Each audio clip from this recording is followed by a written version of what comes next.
Ladies and gentlemen, good afternoon. Excuse me.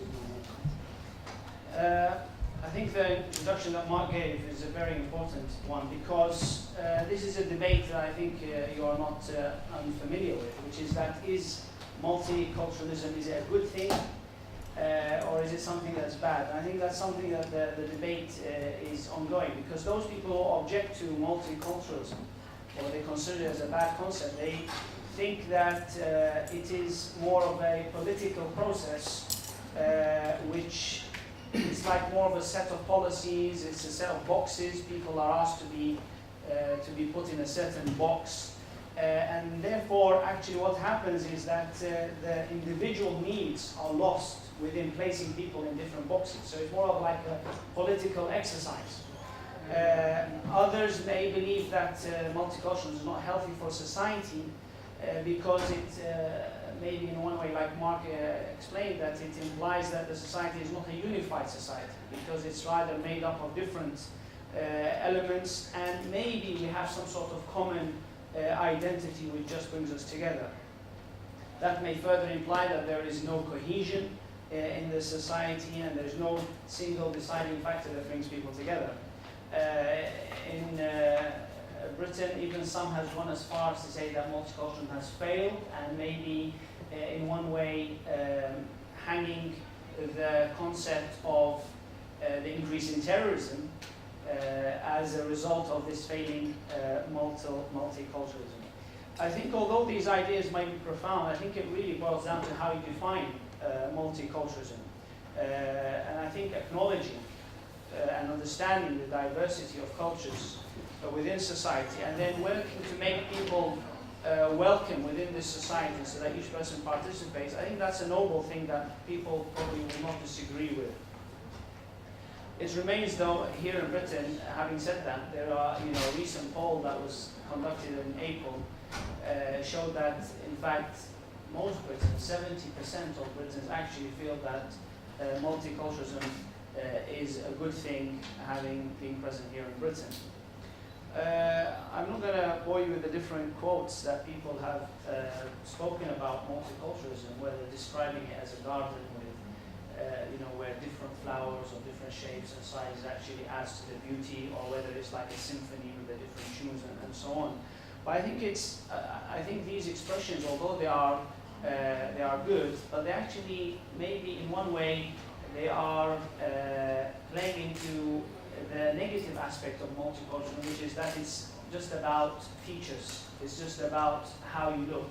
It's just about how you sound. And I think for me, there are really greater trophies to be won in recognizing diversity in culture. So it's more than just a beautiful mosaic, garden or symphony, but rather it is the fact that each society, each culture within this society actually contributes to the society. So it's not like a nice map of people from different backgrounds, different colors, different races, but rather it is what each culture gives to the society. And I think that's a great advantage of multiculturalism. We know probably as well that there is a great competition among some societies about who is actually delivering more of multiculturalism. And I think in that way, it actually shows that it is something, while people are competing, it adds to the fact that it's an important quest. One of the litmus tests for me in modern society about how a society is actually thriving, and it's a modern society, is how does that society actually treat its minorities? How does that society cater for their needs? How does that society work to make them feel included and valued? How does that society deal with diversity? Now, every nation throughout the world will have some aspects of their history which maybe tarnish their history, that they may be ashamed of in that part of it, whether it's how they behaved in a certain conflict, whether it's how the officers treated civilians, or how they treat the weak and vulnerable, etc. But what really matters, I think, in today's discourse is that how does this society now actually behave now? The past, the history is something to consider, no doubt, but I think how does a society behave now? How does it deal with the present? What are the codes that are present in which govern its society? I think that's how it's important for us to judge societies and whether this society is working towards harmony or not. Without doubt, you know that today the era that we live in is such a big global, the globalization era, where news, communications travel so fast, literally within a second, or sometimes not even that. So the different cultures coming together on a large scale, and it's happened more in the West because of many reasons. Maybe some of these reasons is due to the fact that in comparison, the Western countries are more stable, they're more prosperous, and people tend to travel or migrate to the areas which are more stable and prosperous. Or whether maybe it's due to the fact that the doors of the West are open to a certain extent. I know in Britain, is quite renowned for the fact that it's for its leniency on migration. But maybe another reason is the fact that the Western countries, especially Western Europe, was engaged in the colonization. And because of this, that colonization which was spread through a large and vast amount of the world, as it has ended, those colonized countries and those individuals within the countries, when they feel that there is a need for them to pursue their careers or their lives, they tend to go to the country which colonized them. And that's why we see, for example, the North African country, individuals tend to go to France. And for example, the Indians would tend to come to Britain as examples. And even as an anecdote to this, I was once speaking to an old Somali gentleman, and he worked as a translator in the courts. And having become familiar with one of the policemen in the courts, the policeman, he wanted to tease the Somali out of joke. He said to him, "How come you Somalis have come to Britain? Especially in the recent decades, a lot of Somalis have migrated." So the Somali, he realized that this guy was trying to provoke him, and he answered very wittingly. He said, "It's because you British took all our money, and we have come to take it back."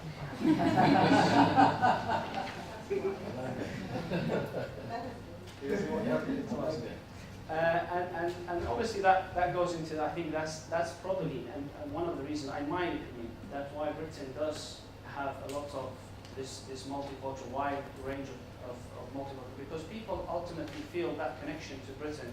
Whether it started off as a good or bad way, that's a different issue, not for today to discuss. The British quest for multiculturalism or a harmonic society, I think, is something that there is a role which we have seen here being played on different levels. And I think it's this appreciation of the different levels and the different sections of our establishment which has allowed this quest to develop. If you consider it starting off from the royal establishment, several years ago, Prince Charles, he actually initiated a move in an attempt to embrace the different religions in Britain by actually announcing that when he would become monarch, rather than become the traditional defender of the faith, he would become defender of faiths. And so rather that he was just someone who was just to be seen as a Christian or a Church of England monarch, or rather he would be for everyone. Obviously there's lots of issues there, a lot of debates, and I think he opted for the title Defender of Faith, which although is subtle, but it's still a symbolic change. That I think in itself shows the appreciation of the monarchy, of how important there is to acknowledge the multicultural nature of Britain. You can see that also happening on the level of the British Army as well. The British Army demonstrated its commitment to diversity and even went as far as breaking hundreds of years of traditions when they allowed a Sikh soldier to wear a turban rather than a bearskin on ceremonial duties.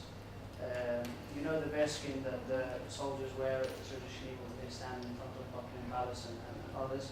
They allowed him to wear a turban, a black turban, so they matched the colour, but it was a turban nonetheless, to acknowledge this religious practice of this practicing Sikh, and also taking pride in the diversity of the army. We can see that also happening on a wider scale with the media, for example, the BBC. BBC, one of the enterprises which I think most, if not all, British people are happy about and boast as an enterprise, as a corporation. And you can see the BBC's commitment to reaching out to the varied and wide cultures of the world by actually providing their word service, which is the biggest and largest international broadcaster. So it's examples like this which the Quest in Britain has actually gone to demonstrate their commitment for multiculturalism. Some more recently, we hear about Channel 4's, which they labeled as provocative, when they actually wanted to demonstrate this aspect of the decision to air the Muslim call to prayer during the month of Ramadan, and also in addition to some programs of Ramadan. Again, something which I think plays very important, as I'll mention later on, about how we can work in terms of embracing and working towards a harmonic society. Even in Britain, the most favourite or the highest rating favourite British dish, which is now considered a British dish, is actually the chicken tikka masala, which is an Indian dish, but it has actually become a British dish. Again, an example of how the multiculturalism just feeds the stomach as well as the mind. So these are just some examples that I wanted to share with you in regards to the British Quest. But I think that we shouldn't really be complacent, because on the same level there are lots of challenges. If we really want to work and continue to work for a harmonic and integrated multicultural society, we have to incorporate it within a global view. It cannot be something that is specific to a certain country or a certain continent or sector. It has to be a global movement in this regard. And we have to be ready to be aware of others and understand others. But I think before understanding others, there's also important to understand multiculturalism. And I say that as someone living here in Britain, because sometimes people view multiculturalism as others conforming to your way of life, or at least being accepted by you. And I think something that Ziauddin Sardar mentions is that multiculturalism is really about transformation. And it's not transforming individuals like inner city blacks or Asians or whatever, by giving them opportunities for educational, economic opportunities, but it's rather actually transforming the society itself, so that we can actually remove from an irrational premise that there is a they and there is an us. And also by the fact to understand that Western culture, British culture, or whatever culture, is actually just as flawed as any other culture can have flaws. And there's no real standard of that. This is the standard by which we as humans should live, and everybody else should accept these standards. Okay, you can be of a different color, you can speak a different tongue, but this is the standards that you have to conform to.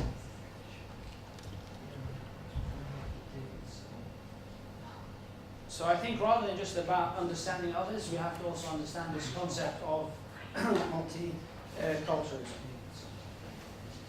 We need to have more commitment to diversity and justice. And our best moments have been actually when we have listened and learned and taken time to hear what other people are saying. I think in trying to provide this multicultural society, we have to really be strong on challenging any discourse which works to break up such a reality. As Professor Mansouri mentioned from Austria, he says, in the quest for a harmonic society, racism and discrimination cannot be left unchallenged. If left unchallenged, then they have the potential to strangle multiculturalism and inclusion. And that's something, again, in Britain we experienced more recently with the Woolwich attack, where this misguided individual, in the name of Islam, he killed a British soldier. In Newcastle? Sorry? In Woolwich. In Woolwich. Where the British soldier was killed by two black Muslims. Yes, Yeah. that's right.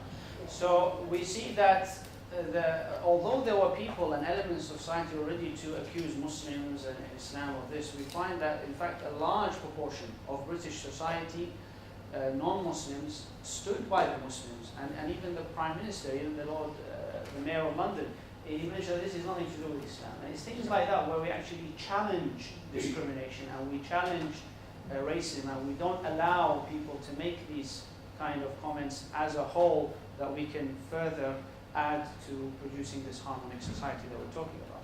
I think it's about changing attitudes, and especially of the upcoming generations.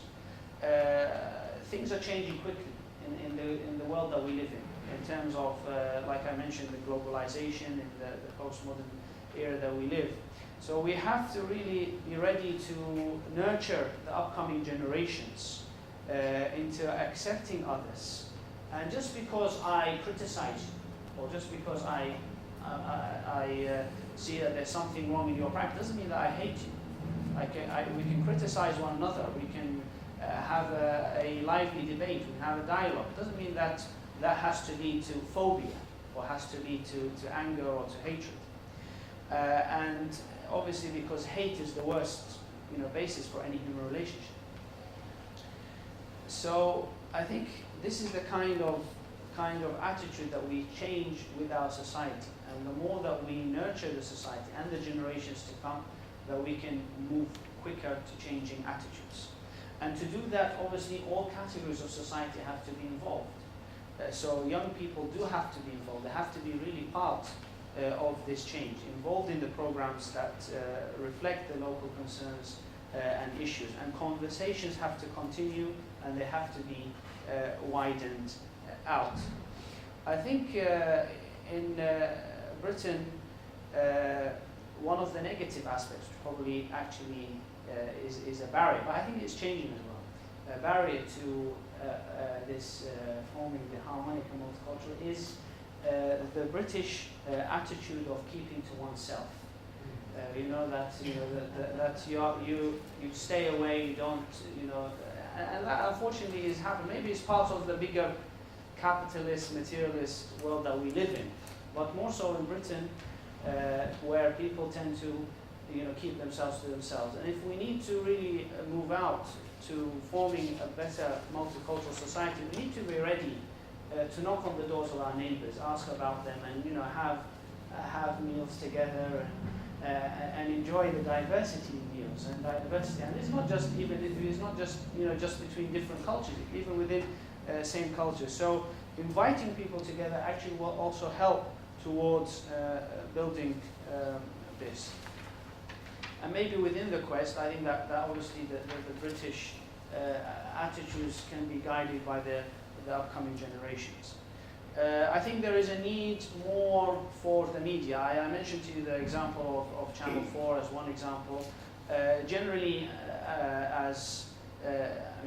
especially Muslims in Britain, they suffer from the media. There's a very highly Islamophobic section of the media, which unfortunately is always highlights the negative aspects of society. And I think there needs to be also a culture change, where we highlight acts of courage, highlight acts of justice, achievement in society on different aspects, whether it's achievements in sport, or whether it's achievements in terms of business, in terms of investment, in terms of education, any types of achievement. There has to be more, and the media plays an important role in that. But also as individuals and as societies and as organizations, we have to push the media.